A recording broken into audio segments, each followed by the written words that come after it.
Assalamualaikum warahmatullahi wabarakatuh.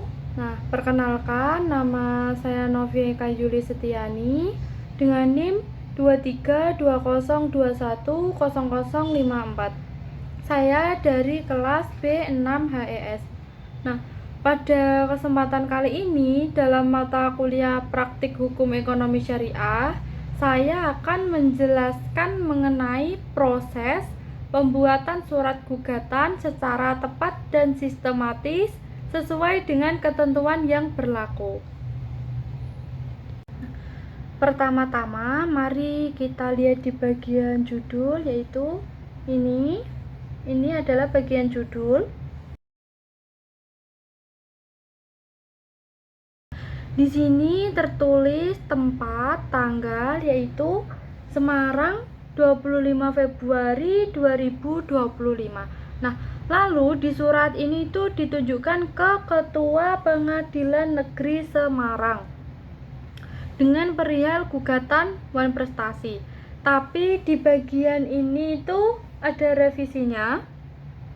Karena kasus ini tuh menggunakan akad syariah, yaitu murabahah, seharusnya diselesaikan di pengadilan agama, bukan pengadilan negeri. Jadi yang benar ini tuh ditujukan ke Ketua Pengadilan Agama Semarang. Selanjutnya kita masuk di bagian identitas penggugat. Nah, identitas penggugat yaitu dari ini sampai ini.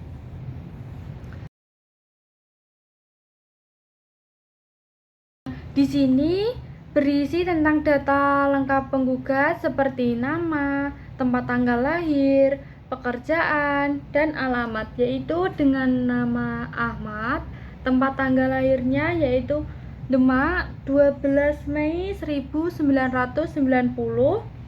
dan pekerjaan Ahmad yaitu sebagai pegawai swasta dengan alamat Jalan Diponegoro nomor 10 Kabupaten Demak. Nah, tujuannya supaya jelas siapa yang mengajukan gugatan.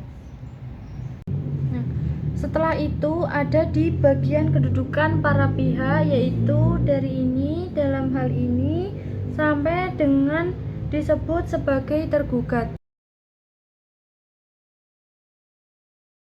Di sini itu dijelaskan kalau penggugat itu diwakili oleh kuasa hukum. Artinya penggugat menggunakan pengacara. Lalu ditegaskan bahwa dalam surat ini tuh disebut sebagai penggugat. Setelah itu disebutkan juga pihak yang digugat, yaitu PT Amanah Mulia, yaitu perusahaan yang bergerak di bidang perdagangan emas yang berbasis syariah yang beralamatkan di Jalan Sultan Agung nomor 45 Kota Semarang. Nah, bagian yang penting supaya jelas siapa yang berperkara. Nah, selanjutnya kita masuk di bagian posita, yaitu dalil-dalil gugatan. Dari situ sampai ini yang terdapat 15 poin.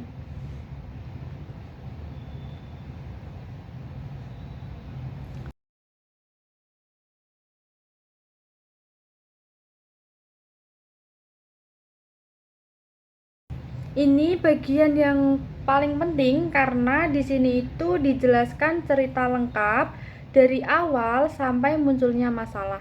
Nah, awalnya yaitu penggugat itu membeli emas 50 gram dari tergugat pada tanggal 10 Januari 2025. Nah, transaksinya itu menggunakan sistem syariah yaitu murabahah dengan total harga yaitu 80 juta rupiah. Dan dibayar dengan cara cicilan. Nah, di awal itu penggugat sudah bayar uang muka sebesar 5 juta rupiah. Nah, ini 5 juta. Nah, artinya penggugat itu sudah menjalankan kewajibannya. Masalahnya, tergugat itu tidak mengirimkan emas sesuai waktu yang dijanjikan, yaitu 7 hari. Nah, ini 7 hari. Nah, penggugat itu sudah mencoba menanyakan, tapi jawabannya itu tidak jelas. Bahkan tergugat itu sampai bilang kalau stoknya itu kosong. Karena tidak ada kepastian, penggugat itu kirimkan komplain tapi tidak ditanggapi. Lalu kirimkan juga somasi atau peringatan tapi juga tidak ada respon. Nah, dari situ bisa disimpulkan bahwa tergugat itu tidak menepati janji atau melakukan wan prestasi. Akibatnya, penggugat itu mengalami kerugian baik secara materi seperti uang maupun secara non-materi seperti rasa tidak nyaman dan kehilangan kesempatan. Selanjutnya kita masuk di bagian petitum, yaitu ada 7 poin. Secara intinya yaitu di sini penggugat itu menyampaikan apa yang dia minta ke hakim.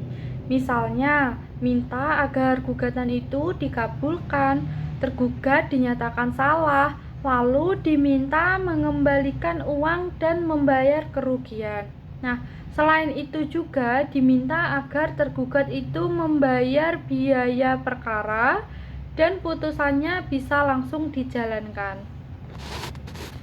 Intinya, pada bagian ini itu adalah tujuan utamanya kenapa gugatan itu diajukan. Setelah itu ada bagian subsidiar. Apabila majelis hakim berpendapat lain, mohon putusan yang seadil-adilnya. Nah, ini tuh semacam permintaan cadangan. Nah, jadi kalau hakim punya pendapat lain, penggugat tetap minta keputusan yang seadil-adilnya. Lalu yang terakhir itu adalah di bagian penutup. Di sini itu ada tulisan hormat penggugat. Lalu di bawahnya itu ada tanda tangan dan nama penggugat. Nah, ini itu menunjukkan bahwa surat ini itu benar dibuat oleh penggugat. Demikian penjelasan dari saya mengenai surat gugatan wan prestasi, mulai dari bagian judul, identitas para pihak, kronologi kejadian, sampai dengan tuntutan yang diajukan. Nah, dari penjelasan ini kita bisa memahami bahwa membuat surat gugatan itu harus disusun secara jelas, runtut, dan sesuai dengan aturan yang berlaku. Nah, selain itu, kita juga harus memperhatikan kewenangan pengadilan yang tepat agar gugatan itu tidak salah diajukan. Nah, semoga penjelasan ini itu dapat membantu dalam memahami tata cara pembuatan surat gugatan. Saya, Novika Yulistiani, ingin mengucapkan minta maaf apabila ada salah kata dalam penyampaian materi. Mohon dimaafkan yang sebesar-besarnya. Terima kasih. Wassalamualaikum warahmatullahi wabarakatuh.